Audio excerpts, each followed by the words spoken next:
Hey guys, World's Playground here. Thanks for tuning in. This is a very quick add-on to the 2012 video that I made the other day. I actually got a few personal messages and some comments about this thing that's going to happen in 2012, and it is proven that it will happen between the years 2010, 2011, 2012, 2013, 2014 by some scientist, Hathaway and Dicpecti or something like that. Anyway, due to this, some people might already know about this. The sun, it has four seasons, like the Earth. Well, the sun's four seasons is what creates our four seasons. There's a sun's minimum and a sun's maximum. When the sun's at its minimum, it means it's not emitting any radiation, solar rays, or anything like that whatsoever. The sun is completely quiet, which would be when most of us have our winter.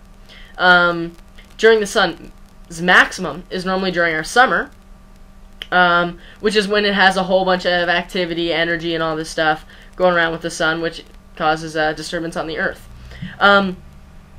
Our last solar maximum was in 1958, and apparently, a lot of you might not even have known about that, but it didn't really do anything. It didn't affect much with our planet, and it was determined that the next solar maximum would be 30 to 50% more powerful.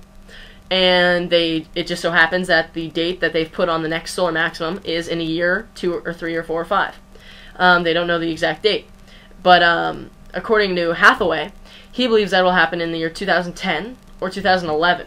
But Dicpecti, or whatever, thinks it will happen in the year 2012, which will fall in the theory of the man, temple, world's coming to an end thing. But even if the solar maximum happens, which it's almost guaranteed to happen, it will not affect us as humans whatsoever. It's not going to reduce our hemisphere, or our atmosphere. It's not going to affect us whatsoever. The only thing that will happen is our electronics and our devices like that. Hold on. Because all the solar maximum is more electrons are being emitted from the sun to the Earth. And the electrons is actually the negative part of an atom. And what that basically will do, electrons is what runs through our wires. It's what powers everything. Like right now I'm using my computer, it's powered by electrons. The light that's on in my room right now is powered by electrons. So our sun maximum could, at its worst, cause almost a shortage of power momentarily. Well, not so much a shortage, but overpower. If we get a large increase in our the electrons floating around in our atmosphere, it can cause satellites to act funny. A lot of our cell phone towers might stop responding. A lot of things like that. But if it gets very intense, it could affect us on Earth, as in our computers might not work. If it's plugged in when it happens, it could send a surge to any device that's still plugged in and cause it to short circuit, and a whole bunch of stuff like that. But if there were no electronics on this planet and the sun's maximum was 1,000 times more powerful than what it will be, it still wouldn't affect us. Because no electronics, nothing's going to happen. Unless there's such an increase in the solar's maximum that it will cause enough electrons to pass through our own bodies on the Earth.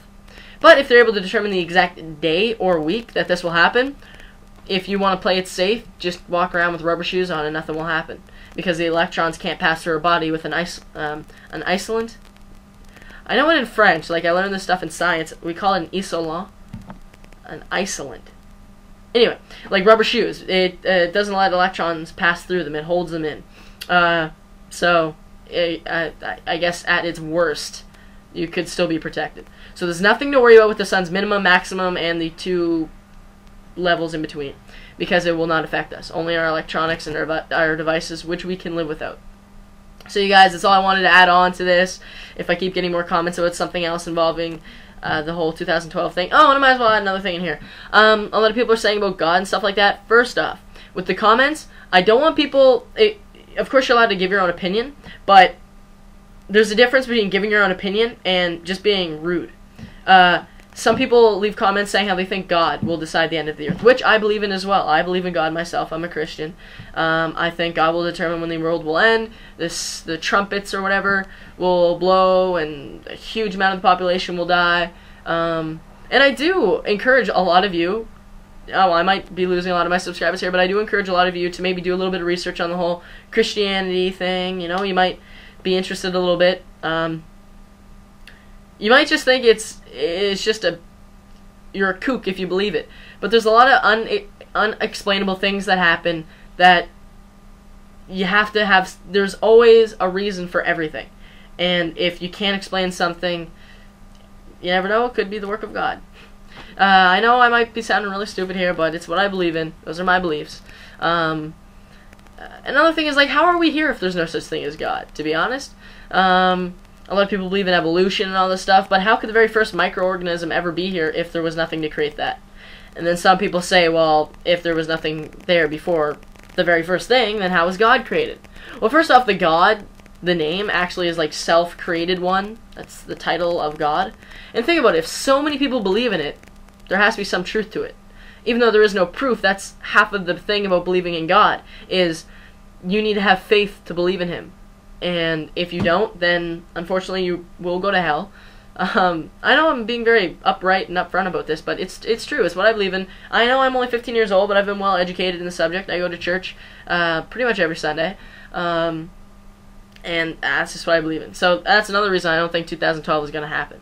I didn't want to tie in my religion with why I think 2012 won't happen, just because a lot of people think that's all hypothetically speaking.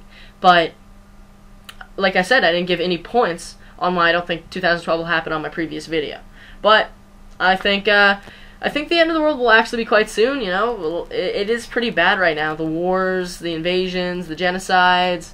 You know, it's really bad right now. So as far as I know, the world could end tomorrow. But you guys, that's basically all I wanted to say. There's my piece, and hope you guys enjoyed. Please rate 5-star, and don't like I said, I am allowed to give my own opinion, and so are you. If you want to leave a comment saying, dude, you're a douche for believing in God and all this stuff, go right ahead. It's not gonna offend me. Well, it might offend me, but it's not gonna like bring down my self-esteem or anything. And it's not gonna change my beliefs either. So if you're looking to slander my beliefs, thinking that there will be an impact, you're wrong. It'll just be a waste of your time. But, you know, go ahead if you feel like it. It won't bother me whatsoever. So, you guys, that's basically about it. Thank you for watching. Please rate 5-star, subscribe, and check out some other videos. And if this is the first video you're watching, I have another video, 2012, that you might want to check out. Alright, guys, thanks. See ya.